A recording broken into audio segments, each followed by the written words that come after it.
ਵੀ ਉਹ ਇਸ ਟਾਈਮ ਮੇਰੇ ਨਾਲ ਮੌਜੂਦ ਨੇ ਈਸਟ ਕੋਸਟ ਸਿੱਖ ਕੋਆਰਡੀਨੇਸ਼ਨ ਕਮੇਟੀ ਦੇ ਜਿਹੜੇ ਕੋਆਰਡੀਨੇਟਰ ਨੇ ਭਾਈ ਹਿੰਮਤ ਸਿੰਘ ਜੀ। ਆਓ ਆਪਾਂ ਉਹਨਾਂ ਨਾਲ ਗੱਲਬਾਤ ਕਰਦੇ ਹਾਂ। ਵਾਹਿਗੁਰੂ ਜੀ ਕਾ ਖਾਲਸਾ ਵਾਹਿਗੁਰੂ ਜੀ ਕੀ ਫਤਿਹ। ਵਾਹਿਗੁਰੂ ਜੀ ਕਾ ਖਾਲਸਾ ਵਾਹਿਗੁਰੂ ਜੀ ਕੀ ਫਤਿਹ। ਅੱਜ ਅਸੀਂ ਦੁਨੀਆ ਦੀ ਪੰਚਾਇਤ ਕਹੀ ਜਾਂਦੀ ਯੂਨਾਈਟਿਡ ਨੇਸ਼ਨ ਹੈੱਡਕੁਆਰਟਰ ਨਿਊਯਾਰਕ ਸਥਿਤ ਪ੍ਰੋਟੈਸਟ ਕਰ ਰਹੇ ਹਾਂ, ਜਿਵੇਂ ਕਿ ਭਾਰਤ ਵੱਲੋਂ ਸੈਲੀਬ੍ਰੇਸ਼ਨ ਕੀਤਾ ਜਾਂਦਾ ਆ ਕਿ 15 ਅਗਸਤ ਇੰਡੀਪੈਂਡੈਂਸ ਡੇ ਦਾ, ਤੇ ਅਸੀਂ ਇੰਡੀਪੈਂਡੈਂਸ ਡੇ ਦਾ ਵਿਰੋਧ ਕਰਦੇ ਹਾਂ 15 ਅਗਸਤ ਦਾ, ਕਿ ਸਿੱਖਾਂ ਵਾਸਤੇ ਪੰਜਾਬੀਅਤ ਵਾਸਤੇ ਜਿਹੜਾ ਉਹ ਕਾਲਾ ਦਿਨ ਸੀ, ਸਲੈਬਰੀ ਡੇ ਇਹਨੂੰ ਦੇ ਤੌਰ ਤੇ ਅਸੀਂ ਮਨਾਉਂਦੇ ਹਾਂ। ਕਿਉਂਕਿ ਜਿਹੜੀ ਹਿੰਦੁਸਤਾਨ ਗਵਰਨਮੈਂਟ ਆ ਉਹਨਾਂ ਨੇ ਸਾਡੇ ਪੰਜਾਬ ਨਾਲ ਧੱਕਾ, ਸਿੱਖ ਕੌਮ ਨਾਲ ਧੱਕਾ, ਦਰਬਾਰ ਸਾਹਿਬ ਤੇ ਅਕਾਲ ਤਖਤ ਸਾਹਿਬ ਤੇ ਅਟੈਕ ਕਰਨਾ, ਸਾਡੇ ਪਾਣੀ ਲੁੱਟ ਕੇ ਦੂਜੀਆਂ ਸਟੇਟਾਂ ਨੂੰ ਦੇਣੇ। ਸੋ ਅਸੀਂ ਖਾਲਿਸਤਾਨ ਦੀ ਆਵਾਜ਼ ਨੂੰ ਬੁਲੰਦ ਕਰਨ ਲਈ ਯੂਨਾਈਟਿਡ ਨੇਸ਼ਨ ਅੱਗੇ ਜਿੱਤੇ ਆਏ ਹੋਏ ਆ।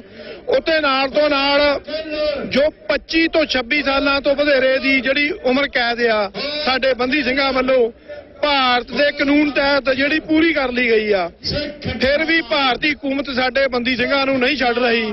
ਪਰ ਇਹਦੇ ਉਲਟ ਜਾ ਕੇ ਦੇਖਦੇ ਆ ਜਿਹੜੇ ਹਿੰਦੂ, ਕਿਉਂਕਿ ਹਿੰਦੂ ਰਾਸ਼ਟਰ ਦਾ ਨਾਅਰਾ ਦਿੰਦੇ ਆ ਭਾਰਤੀ, ਤਾਂ ਉਹਨਾਂ ਨੇ ਆਪਣੇ ਹਿੰਦੂਆਂ ਨੂੰ ਜਿਹੜੇ ਕਿ ਰਾਜੀਵ ਗਾਂਧੀ ਦੇ ਕਾਤਲ ਸਨ ਉਹਨਾਂ ਨੂੰ ਵੀ ਰਿਹਾ ਕੀਤਾ ਆ, ਔਰ ਆਸਾਰਾਮ ਬਲਾਤਕਾਰੀ ਸਾਧ ਔਰ ਰਾਮ ਰਹੀਮ ਵਰਗਿਆਂ ਨੂੰ ਪੈਰੋਲ ਮਿਲਦੀ ਆ।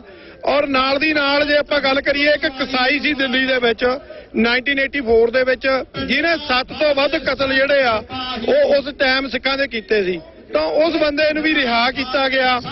ਪ੍ਰਗਿਆ ਸਾਧਵੀ ਵਰਗੀ ਜਿਹੜੇ ਕਿ ਸਾਬਤ ਹੋ ਚੁੱਕਿਆ ਕਿ ਬੰਬੇ ਦੇ ਵਿੱਚ ਬੰਬ ਧਮਾਕਿਆਂ ਦੇ ਵਿੱਚ ਉਹਦੇ ਹੱਥ ਸੀ, ਅੱਜ ਉਹ ਮੈਂਬਰ ਪਾਰਲੀਮੈਂਟ ਬਣ ਕੇ ਇੰਡੀਆ 'ਚ ਬੈਠੀ ਆ, ਪਰ ਸਾਡੇ ਨੌਜਵਾਨਾਂ ਨੂੰ ਨਹੀਂ ਛੱਡਿਆ ਜਾ ਰਿਹਾ। ਸੋ ਇਹ ਮੁਹਿੰਮ ਪੂਰੇ ਵਿਸ਼ਵ ਦੇ ਵਿੱਚ ਗਲੋਬਲੀ ਇਹਨੂੰ ਜਿਹੜਾ ਮੂੰਹ ਕਾਲਾ ਕਰ ਰਹੇ ਆ ਅਸੀਂ ਭਾਰਤੀ ਹਕੂਮਤ ਦਾ, ਕਿ ਇਹ ਦੋਹਰਾ ਮਾਪਦੰਡ ਆਪਣਿਆਂ ਤੇ ਬਗਾਨਿਆਂ ਨਾਲ ਉਹ ਕਰ ਰਹੇ ਆ, ਮਿਨੋਰਟੀ ਦੇ ਨਾਲ ਧੱਕਾ।